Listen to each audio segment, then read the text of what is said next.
Tomorrow, September 19th, marks exactly 1 year since South Korean leader Moon Jae-in and North Korean leader Kim Jong-un met in Pyongyang for their third encounter since President Moon took office. The two signed the Pyeongyang Joint Declaration, in which they agreed on ways to ease inter-Korean military tensions and boost economic cooperation between the two Koreas. On today's In Depth, we take a look back at the past 1 year since the Pyeongyang Declaration and the future of the peace process on the Korean Peninsula. For that, Dr. Myong-hyun of the Asan Institute for Policy Studies joins me in the studio. It's always good to have you with us. Thanks for having me. So 1 year ago, President Moon delivered a speech to the people of North Korea, and he also visited Mount Baekdu along with Kim Jong-un. Now, those are unprecedented and historic events, to say the least. But a year later today, things haven't changed dramatically. How do you assess the past 1 year since the Pyongyang summit? Well, the past 1 year has been a mix of a disappointment and then some hope, I would say. It is true that the North Korea these days is reacting quite negatively to the continuation of the engagement effort by South Korea. There are personal insults made by the North Korean propaganda outlet against the South Korean President Moon Jae-in. But then, and also there are all these aggressive remarks coming out of North Korea criticizing South Korea for its lack of effort to aid North Korea strategically and economically. So, visibly, the optics is not that great. But on the other hand, we have to also look at the achievements so far between North and South. Despite all this not tension, but then this political spat, so to speak, between the two Koreas, today we observe some sort of stability in the Korean Peninsula. North Korea, even though has carried out several short-range missile tests, it has refrained from dismantling some of the agreements that the two Koreas have reached in terms of lowering the tension in the military domain, of which we're going to discuss more later.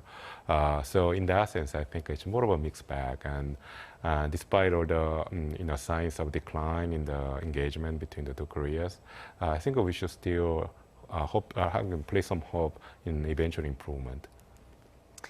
The Pyeongyang Declaration included ways to boost inter-Korean economic cooperation, but we're not hearing that much progress there either.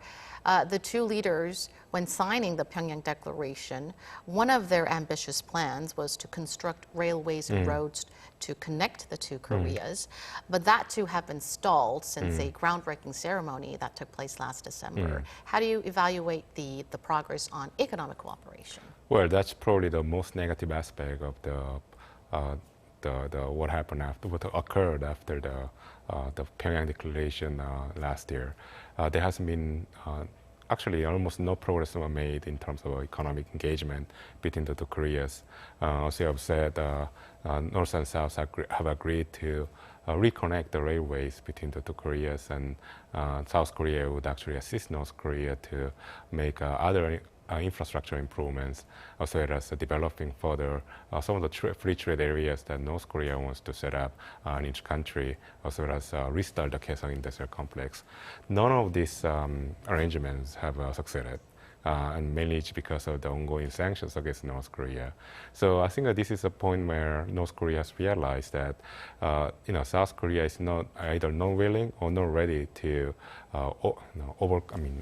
override the existing sanctions regime against North Korea in order to improve the relations with Pyongyang. So I think that this realization has affected North Korea's mood towards South Korea. North Korea has essentially stopped engaging North Korea ever since the Hanoi summit collapsed earlier this year, and that's continuing right now. And then much of that disruption in the engagement effort probably is due to the fact that North Korea has become disappointed because of the lack of effort on the part of South Korea to override the sanctions. The September 19th inter-Korean military agreement, many believe, has contributed greatly to easing military tensions on the peninsula. Do you agree? Well, that's probably one of the few bright sides about the Pyeongyang Declaration. I mean, in Pyongyang Declaration, the South and North Korea have agreed to implement measures to lower the tension along the DMZ, the demilitarized zone that separates the two Koreas, as well as take some radical approach towards, radical steps such as to build confidence, as well as lowering the tensions. For instance, the two militaries have agreed to implement a no drill zone around the DMZ. I mean, more specifically, they implemented a ban on carrying out the military drills 40 kilometers from the border, called the military demarcation line, as well as implement a no-fly zone for the fixed-wing aircrafts. And also, the two militaries have agreed to dismantle some of the structures that are located inside the demilitarized zones that actually negates the meaning of the name of the military zone, because this serves as a military post. They dismantle some of those military posts. And also there's ongoing efforts to build confidence, such as a permanent line of communication between the two militaries. And these are still working in many ways. But on the other hand, North Korea has carried out several short-range missile tests that are clearly controversial. And technically, they are in violation of the spirit of the military agreement reached last year. So in that sense, also in the military domain, we see some mixed bag in terms of achievements and the disappointments. So despite North Korea's quite recent provocations, a few important inter-Korean military agreements are now being implemented successfully. So, it depends on how you look at it. It could be glass half empty or half full, depending on your point of view. The Pyeongyang Declaration hit a major snag when Pyongyang-Washington summit talks collapsed in Hanoi earlier this year. And ever since, North Korea continues to slam the South Korean government while continuing with its missile launches. What are North Korea's political motives now? Well, clearly, North Korea's foreign policy energy is solely focused on improving relations with the United States, as well as come to some sort of agreement with Washington about the denuclearization steps that both sides have agreed to take last year in Singapore. So in that sense, I think North Korea is really trying to somehow put the focus on its relationship with Washington by sidelining South Korea. And the reason why North Korea is sidelining South Korea is probably due to two reasons. One is the aforementioned disappointment at South Korea's inability to assist North Korea economically because of the sanctions. And that's one reason. But another reason is North Korea has come into contact with Washington in so many times, including direct meetings between Kim Jong-un and President Trump. So I think North Korea now is confident that they have established some sort of a bond between the two leaders. And thereby, they don't require the service of a South Korean president to serve as an intermediary between Washington and Pyongyang. So this confidence, I think, is influencing North Korea's, actually, in a way, empowering North Korea's expression of disappointment at South Korea. And that's the reason why I think North Korea has stayed quite critical of South Korea in official propaganda outlets. A very difficult situation South Korea is positioned in. The highly anticipated Pyongyang-Washington working level talks are yet to happen. And so much attention will be focused on the upcoming Moon-Trump summit during the UN General Assembly in New York sometime next week. Expected outcome? Probably we'll just get a good optics out of the summit without much of a significant results, I would say. But then again, the purpose of this sideline meeting between the two leaders for the occasion of the United Nations General Assembly is for the good optics. But then I think the significance of this summit probably is lesser than compared to previous summits, in the sense that before, the South Korea's role as an intermediary between North Korea and the United States was more significant, because there's a clearly lack of trust. There's still not much trust between Washington and Pyongyang, but before there was even less of the trust between the two. And I think in that sense, it created a space for South Korean president to act as an intermediary and broker better communication, at least, between Pyongyang and Washington. Now that both Washington and Pyongyang are claiming that they have a great relationship between the two leaders, clearly that shows that the role for space for South Korea to maneuver and then somehow increase its profile as an intermediary has shrunk. So I would say that the upcoming ROK-US meeting, US summit, is going to serve. It's going to give a good optics that the alliance is still strong, that the two sides are still on the same page when it comes to solving the North Korean crisis. But on the other hand, I don't think North Korea is going to pay much attention to it because North Korea is engrossed in a different strategy in dealing with Washington.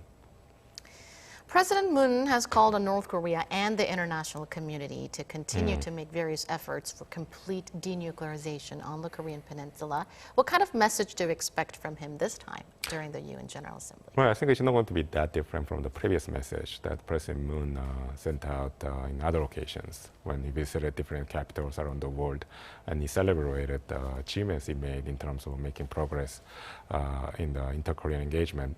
So I think he's going to list out all the major milestone events, such as the meetings and the agreements reached and stability in the Korean Peninsula.